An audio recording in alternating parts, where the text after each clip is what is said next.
خلوة مقياس لإيمانك.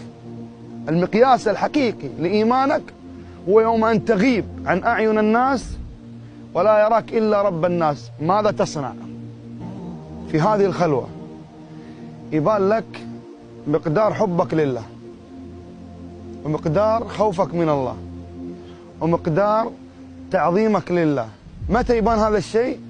يبان في خلوتك. في هذه الخلوة يتضح لنا أمر عظيم، وهو رحمة الله عز وجل بهذا العبد الذي استخف بنظر الله وجعل الله هون الناظرين إليه. كيف؟ لما دخل إلى هذه الغرفة عشان يفعل هذه المعصية غلق وقفل الأبواب. ليه قفل الأبواب؟ وليه غلق الأبواب؟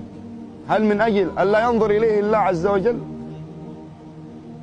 من أجل ألا ينظر إليه مخلوق من مخلوقات الله سبحانه وتعالى. جعل الله هون الناظرين إليه. وهذا العبد هو يعصي الله، الله سبحانه وتعالى يدخل له من تحت الأبواب وعبر النوافذ أكسجين. ليه؟ من أجل ألا يموت هذا الإنسان على معصية الله.